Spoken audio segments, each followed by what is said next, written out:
Science में हम एक कदम और आगे बढ़ते हैं जिसमें हम केमिस्ट्री की बात कर रहे हैं और हम इसे एवरीडे साइंस के कॉन्सेप्ट के हिसाब से सीख रहे हैं। हमारा जो आज का लेक्चर है वो है physical and chemical changes around us. ये बहुत ज़रूरी है। क्यों? चलिए मैं आपसे ये पूछता हूँ कि सपोज़ कीजिए कि आपके पास एक बहुत बड़े साइज़ का वाटरमेलन है। हिंदी में क्या कहते हैं आप उसे? तरबूज है। क्या आप उसमें फ़िज़िकल चेंजेस इंड्यूस किए बिना उसे खा सकते हैं? नहीं ना। तो सबसे पहला काम आप क्या करेंगे? उसे कट करेंगे, उसके स्लाइसेस काटेंगे। ये किया ना आपने? जब आप उसके पीसेस काट रहे हैं तो आपके सामने एक बड़े साइज़ का वाटरमेलन है और आपने उसमें से एक पीस काट के निकाल लिया। अब इस कटे हुए पीस में से और उस बड़े साइज़ के वाटरमेलन में से, दोनों में से एक एक चम्मच आप निकालिए और खाइए। क्या कोई टेस्ट में फ़र्क लगेगा? नहीं, सेम लगेगा। मतलब जो पीस काट के हमने बाहर निकाला, क्या उसके नेचर में कोई चेंज आया? नहीं आया। लेकिन अगर ध्यान से देखें तो वाटरमेलन जिस तरह से ओरिजिनल फॉर्म में था, हमने उसकी वो फॉर्म तो डिफॉर्म कर दी। अब उसमें से एक स्लाइस निकाल लिया, अब उसकी शेप भी बदल गई, अब उसका साइज़ भी चेंज हो गया ना। यानी कि वो जो वाटरमेलन था, उसकी जो फिज़ीक थी, उसकी जो फिज़िकल लुक थी, फिज़िकल प्रॉपर्टी थी, उसे तो हमने बदल दिया ना। लेकिन जो निकला है वाटरमेलन में से, वो वाटरमेलन का ही एक टुकड़ा निकला है, कोई अलग चीज़ नहीं निकली। कुछ नया नहीं बना पाए हम। पर ये चेंज किए बिना क्या आप उस वाटरमेलन को खा सकते थे? नहीं। अब सपोज़ कीजिए कि आपने वो काट लिया है और अब आपने अपने मुंह में ले लिया है। आगे अभी और चॉप करना है उसको आपको। उसके लिए आपको भगवान ने दिए हैं दांत। आप कितना ज़्यादा चॉप करते हैं उसे, आप इतना ज़्यादा चॉप करते हैं अपने दांतों से कि वो च्यूएबल फॉर्म में आ जाए। एकदम आप उसका अंदर देखिए मलीदा सा बना देते हैं, क्योंकि वो आपकी फूड पाइप से अंदर जाएगा। इतना बड़ा वाटरमेलन आपकी इतनी सी साइज़ की फूड पाइप से आपके स्टमक तक जाता है। इतने बड़े से इतने तक लाने में आपने जो चेंजेस इंड्यूस उसमें किए हैं, वो उसकी फ़िज़िकल प्रॉपर्टीज़ में किए हैं। फ़िज़िकल प्रॉपर्टीज़ मतलब कि आपने उसके साइज़ को बदला, उसकी शेप को बदला, उसकी अपीयरेंस, उसकी फॉर्म, इन सब चीज़ों को बदल दिया। यही फ़िज़िकल चेंजेस हम आज के चैप्टर में पढ़ेंगे।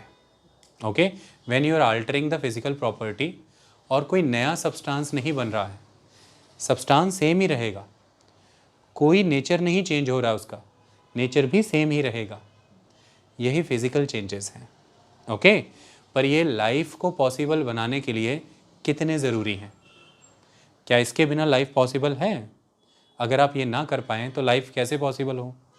जैसे सपोज़ कीजिए कि आज आप जिन पेजेस पर पढ़ रहे हैं, जिन पेजेस पर लिख रहे हैं, आपको अगर ये कहा जाए कि ये पेजेस आपको हम अवेलेबल नहीं करा सकते, ये ट्री से बनते हैं, पेड़ों से बनते हैं, आप अपनी गोदी में पेड़ काट कर लेकर के बैठिए अपनी लैब में और उसी पर लिखिए, तो क्या आप पढ़ाई कर पाएंगे?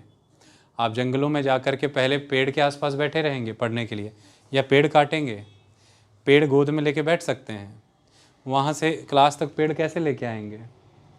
लेकिन आपको अगर कहा जाए कि कई तरह के फिज़िकल और केमिकल चेंजेस करके हम इस पेड़ से आपको एक पेज बना के दे देंगे, तब शायद आपके लिए पेज के साथ पढ़ना संभव हो जाए। उसके लिए पहले पेड़ काटना पड़ेगा, पेड़ के पीसेस करने पड़ेंगे, पेड़ के कई हिस्से अलग करने पड़ेंगे, उसका बार्क उतारना पड़ेगा। ये सारी चीज़ें करके हम उसमें कितने सारे फिज़िकल चेंजेस इंड्यूस करेंगे और फिर हम उसे एक नए फेज़ में लेके जाएंगे जिसमें उसमें केमिकल चेंजेस इंड्यूस होंगे। ये सब करने के बाद एक पेड़ से एक पेज बनेगा। क्या ऐसा ही हम माइनिंग में नहीं करते? अगर मैं आपको ये कह दूं कि ये जो झारखंड का या छत्तीसगढ़ या उड़ीसा का इलाका है, यहाँ पे लोहा है और यहाँ पर लोहा है ज़मीन के अंदर, और इसी लोहे का ये हवाई जहाज़ है, ये मैंने कह दिया आपको। तो क्या वो जो ज़मीन के अंदर लोहा है, आप उसे एज इट इज़ ही हवाई जहाज़ के प्रयोग में ला सकते हैं? नहीं ला सकते ना।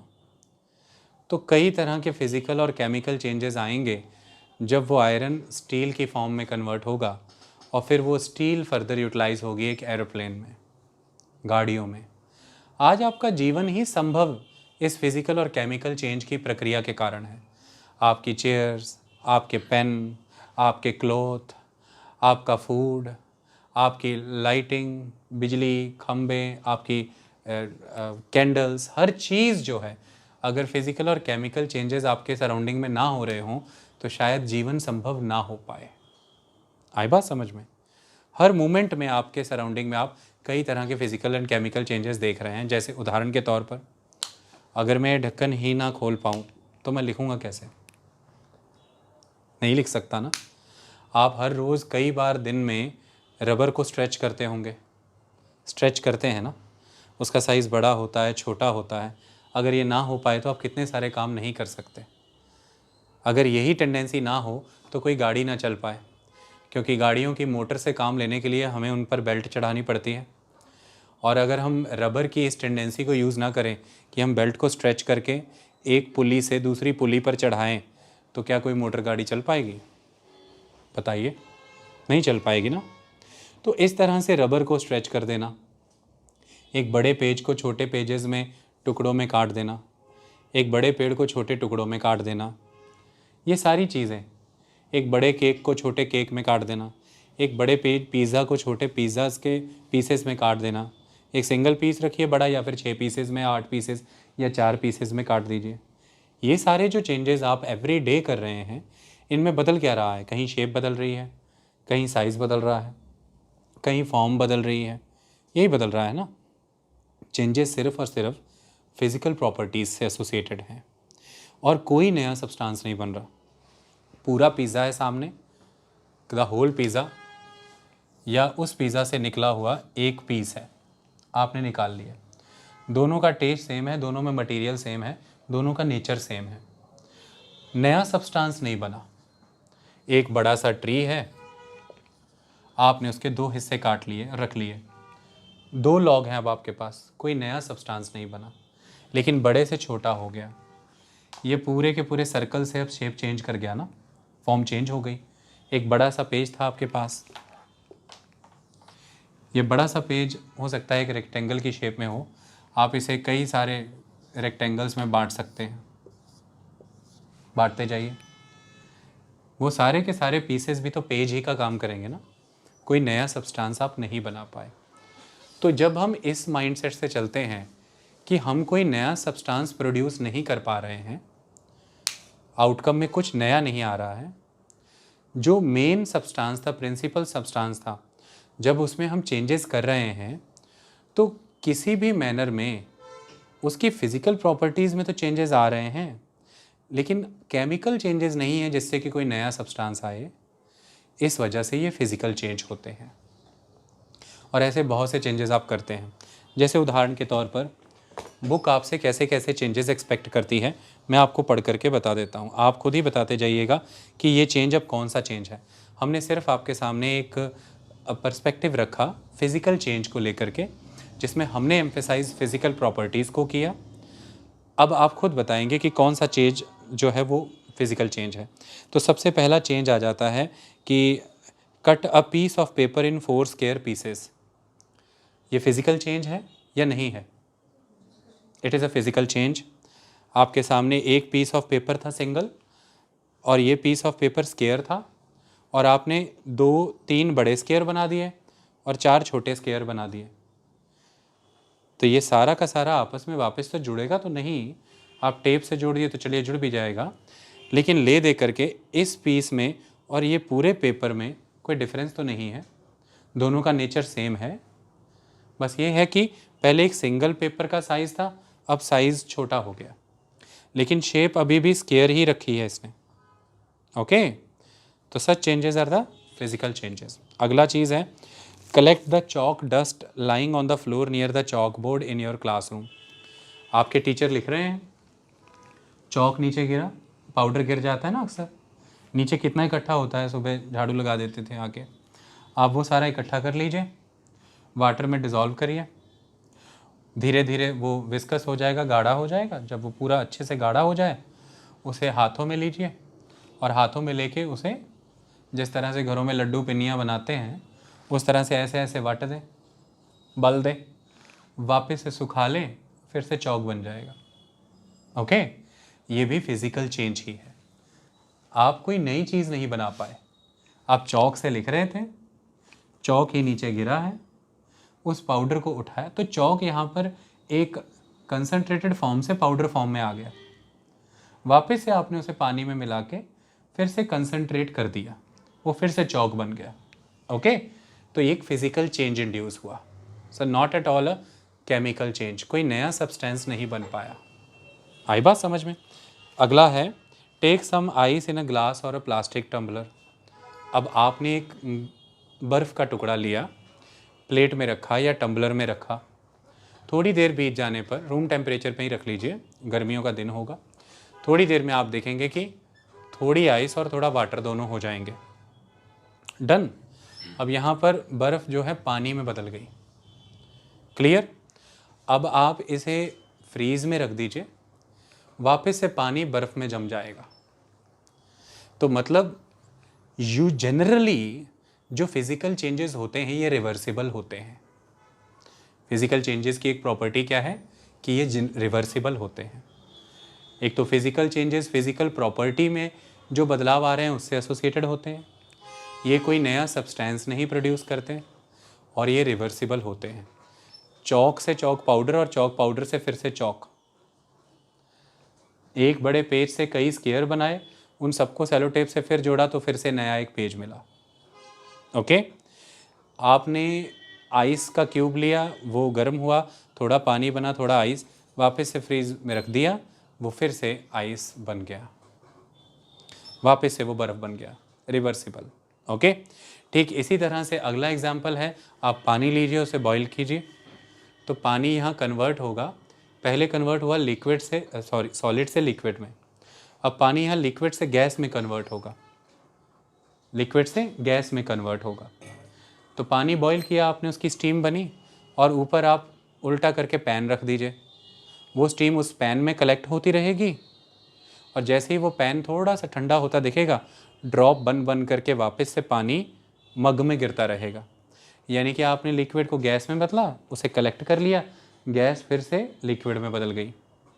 तो ये भी फिज़िकल चेंज है, कोई नया सब्सटेंस नहीं बन रहा, आप state of the matter change कर रहे हैं सिर्फ।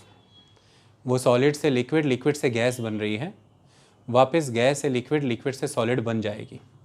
आपने सॉलिड लिया, दैट इज़ बर्फ़, आपने थोड़ा टेम्परेचर बढ़ाया, वो लिक्विड में बदली पानी में, आपने टेम्परेचर और बढ़ाया, वो लिक्विड से बदल गई गैस में।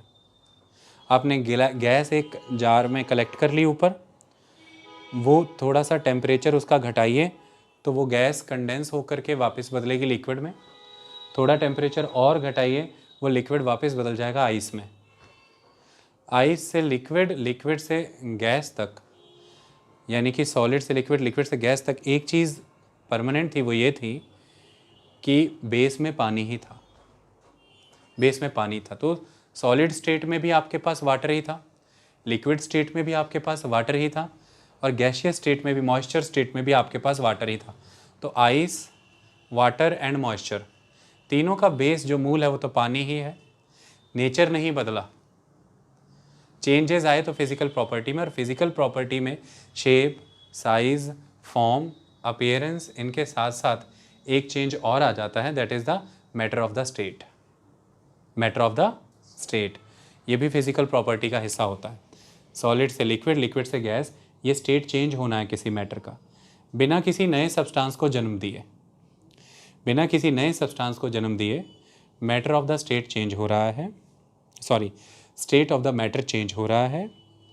ये रिवर्सिबल भी है, और चेंजेस फिज़िकल प्रॉपर्टीज़ में हैं, ये फिज़िकल चेंज है। इसमें किसी तरह का कोई डाउट, कोई समस्या?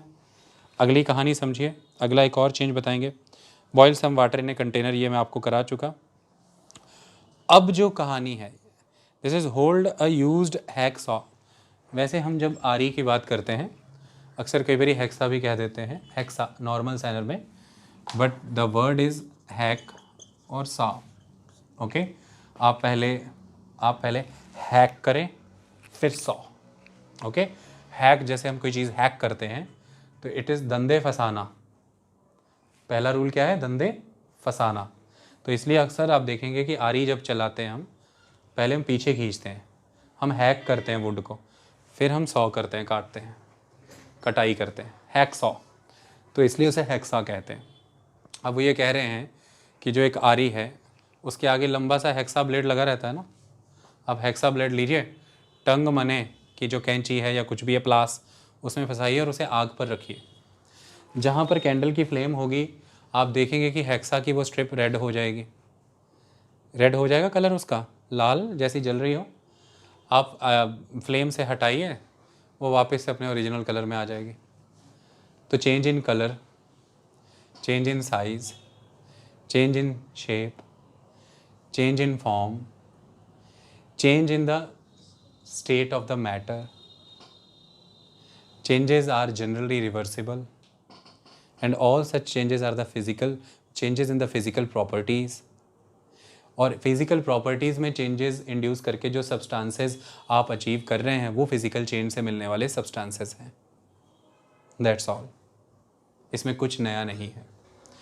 अब इतनी बात समझ में आ गई? Such changes are physical changes. अब मैं आपके सामने ये एक डेफिनेशन लिखी है इन्होंने, वो पढ़ूं, शायद आपको समझ आ जाए। तो डेफिनेशन ये कहती है, जो लिखी हुई है, कि properties such as shape, size, colour and state of a substance are called its physical properties. Okay, उसकी शेप, उसका साइज, तो property such as shape, size, उसका colour and the state of the substance are called its physical properties. A change in which a substance undergoes a change in its physical properties is called a physical change. A physical change is generally reversible. In such a change, no new substance is formed. That's it. Okay? आपकी किताब में यही लिखा है, आप घर जाके पढ़ेंगे तो यही पढ़ेंगे, कुछ अलग नहीं पढ़ेंगे। वो चेंज जिसमें सिर्फ और सिर्फ फिजिकल प्रॉपर्टी चेंज हो रही है सब्सटेंस की, वो कौन सा चेंज है? Physical change. ये जनरली रिवर्सिबल होता है या इरिवर्सिबल? रिवर्सिबल होता है। और इसमें नए सब्सटेंसेस बनते हैं या नहीं बनते हैं? इसमें नए सब्सटेंसेस नहीं बनते हैं। कितनी अच्छी बात। तो अब जब हम आज के बाद फिजिकल चेंज बताना होगा तो कितना इजी हो जाएगा। आओ अब हम कुछ एक्सपेरिमेंट्स करते हैं, कुछ क्वेश्चंस करते हैं जिनके वाया हम फिजिकल चेंज को बेहतर बता पाएंगे। हम पहले सीधे क्वेश्चंस पे ही जंप कर जाते हैं। अच्छा, तो अब जैसे डिज़ोल्विंग शुगर इन अ, शुगर कह रहा हूँ, sugar, okay, style must be there. So dissolving sugar in water, चीनी घोल दी पानी में, ये फिजिकल चेंज है कि नहीं है? गारंटीड ये फिजिकल चेंज है। ओके, क्यों? हमने पहले भी ये करके देखे थे ना एक्सपेरिमेंट्स। हम जब नमक घोल देते थे, चीनी घोल देते थे, वापस से क्रिस्टल्स प्राप्त कर लेते थे ना। अनुरीत ने असेंट दिए बकिंगम यूनिवर्सिटी, हाँ सही है कि नहीं? तो हाँ, याद करो जल्दी जल्दी, धीरे धीरे नहीं, इतना टाइम नहीं देंगे हम। तो हमने चीनी घोली, पानी में घुल गई, ठीक है गगन, मेहनत, तो पानी घुल गई, चीनी घुल गई मेरे बच्चे, चीनी घुल गई, आ जाओ टेंशन मत लो। पानी घुल गया, चीनी घुल गई, क्योंकि चीनी मेरे बच्चे यहाँ पर है, बोलो बोलो, कुछ बोल दो प्लीज। हाँ तो गुड बॉय, सही, तो मैं तो कहता रहता हूँ आपके बारे में कि आप दिमाग तो पूरा है। शुगर जो है यहाँ पर सॉल्यूट है, सही है, सॉल्यूबल है ना, ये सॉल्यूट है वो। और पानी जहाँ पर जो है, वाटर जो है, वो सॉल्वेंट है। तो फिर सॉल्वेंट को घुलना होता है या सॉल्यूट को घुलना होता है? घुलता कौन है? हैं? तो वो बोलेगा ना, मजाक कर रहा हूँ। हाँ, सॉल्यूट की सॉल्यूट, सॉल्यूट को घुलना होता है और सॉल्वेंट में घुल जाता है।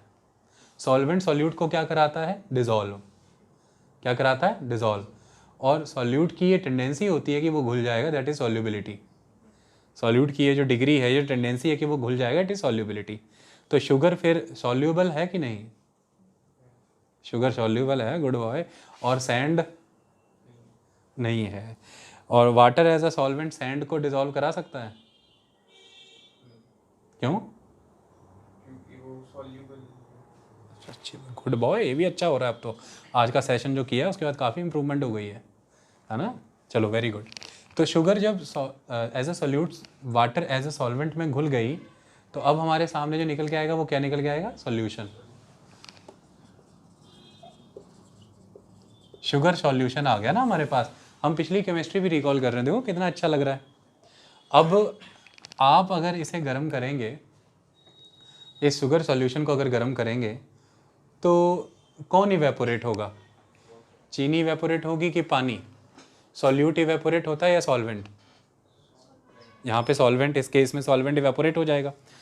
तो आप उस लिक्विड को गर्म करिए और उसमें फिजिकल चेंजेस आएंगे, वो सॉलिड स्टेट से लिक्विड स्टेट में लिक्विड स्टेट से गैसियस स्टेट में आ जाएगा, और ऊपर एक प्लेट पे उसे स्टीम को आप टैप करते रहिए, साइड से ठंडी होकर पानी की बूंदें बन के वो गिरती रहेगी, और जो बचेगा बॉटम में आपके पास वो शुगर क्रिस्टल्स। हाँ, वो पहले क्रिस्टलाइज्ड फॉर्म में थी, दाना एकदम रेगुलर शेप में था, वो क्रिस्टलाइजेशन का प्रोसेस होता है। उसमें एक ग्रेन जो एक दाना है उसका एक्सटेंडेड साइज होता है, क्रिस्टल्स प्रॉपर दिखते हैं। आज हम वो करेंगे। लेकिन यहाँ पर आपको एक पपड़ी सी बनी मिल जाएगी शुगर की, जैसे वो मिश्रियाँ होती हैं, पर शुगर वापस तो मिल गई ना भाई हमें। सही बात है कि नहीं? चलो अच्छी बात है फिर। मतलब शुगर फिर जब हम पानी में घोल रहे हैं, आपको MCQ आ जाए कि केमिकल चेंज है यहाँ पर कि ये फिजिकल चेंज है? It's a physical change. Logic किस बेसिस पे आप ये पता लगा पाई? आपने प्रॉपर्टीज यूज की ना, रिवर्सिबल है ना, आपने चीज प्राप्त कर ली ना, कोई न्यू सब्सटेंस नहीं बनाना। क्यों? चीनी भी मीठी थी, सॉल्यूशन भी मीठा है। जो चीनी थी वो भी मीठी थी, चाशनी भी मीठी है, दोनों मीठे ही हैं। चीनी डालते सीधे तो चीनी सीधी भी डाल के तो बहुत सी चीज़ें बनाते हो, और चाशनी डाल के भी बना लेते हो। दोनों ऑप्शन है आपके पास। सीधी चीनी डाल करके खीर बनाते हो, और चाशनी में गुलाब जामुन डालते हो तो वो मीठे हो जाते हैं। तो कोई नया सब्सटेंस तो नहीं बनाया आपने। मीठे ही को सहज में उपयोग करने के लिए आपने उसको नए नए रूपों में प्रयोग कर लिया, क्योंकि वो सहजता देता है ना आपको, कंफर्ट ऑप्शन, कंफर्ट का प्रोवाइड करता है ना आपको। क्योंकि आप इतना लंबा समय नहीं लगा सकते हैं कि आप चीनी डाल करके इतना गैस वेस्ट करते रहें। तो बेटर ये है कि आपने पहले ही घोल बना के रख लिया उसका, और जब घोल बना के रख लिया तो बस उधर रसगुल्ले गुलाब जामुन बनते रहेंगे, जलेबियाँ बनती रहेंगी, बस एक एक मिनट के लिए डिप करेंगे और निकालेंगे, दैट्स ऑल। लेकिन उधर हम चाय में चीनी या उधर खीर में कितनी देर चीनी डाल के उसे बॉईल करते रहते हैं। समझे इस बात को? तो बल्क प्रोडक्शन करनी है, और फिर कई बारी कई नेचर ऐसे हैं कि आपको चाशनी में ढली हुई चीज़ें चाहिए, तो चीनी में मली हुई चीज़ें नहीं, चाशनी में ढली हुई। तो हम चीनी के जितने प्रयोग ले सकते हैं हम ले रहे हैं, बट ऐसा कोई नया सब्सटेंस तो नहीं पैदा कर लिया कि चीनी पानी में डाली और नमक नमकीन बन गया। ऐसा है तो बता दो यार। ऐसा कोई कर सकता है, ताकत है किसी में तो कर दो क्लास में, मैं देखना चाहता हूँ। ऐसा तो नहीं है कि चीनी डाली पानी में और खट्टा हो गया, सोर हो गया। ऐसा तो नहीं है कि चीनी पानी में डाली और बिटर हो गया। बट ऑब्वियस होता है आपको, इसलिए आप घर में, आपके घर वाले जब आपको कहते हैं कि गेस्ट आए हैं, जाओ थोड़ा पानी में चीनी घोल लो, उनको आउटकम पहले से ही पता होता है कि मीठा ही पानी लेकर के आएंगे और उसमें फिर वो नींबू डालेंगे हल्का सा और नींबू पानी बन जाएगा। आई बात समझ में? तो ये चीज़ है। तो ना तो कोई सब्सटेंस ऐसा बन रहा है, और ये रिवर्सिबल भी है। और जो चेंज आ रहे हैं वो चीनी की फिजिकल प्रॉपर्टी में आ रहे हैं। चीनी पहले ग्रेन्स की फॉर्म में है, लेकिन धीरे धीरे आप नोटिस करना, जब पतीले में चीनी घोलते हो एकदम से वो जो नहीं घुल जाती, पहले वो बारीक बारीक ग्रेन्स बनने लगती हैं। आप नोटिस करना, वो पहले तले में इकट्ठी हुई थी, छोटे छोटे ग्रेन्स रह जाते हैं उसके, थोड़ी देर बाद उसके ग्रेन्स पूरे ही घुल जाते हैं, दैट्स ऑल, पानी में। फिर पानी चला जाएगा तो फिर से वापस उसके वही क्रिस्टल फॉर्म में वो आपको मिल जाएगा। अगला है बर्निंग ऑफ कोल, नहीं, मेल्टिंग ऑफ वैक्स। आपने मोमबत्ती जलाई, वैक्स आपके सामने जली, ठीक है, ये फिजिकल चेंज है कि नहीं है? कैसे कैसे है फिजिकल चेंज ये?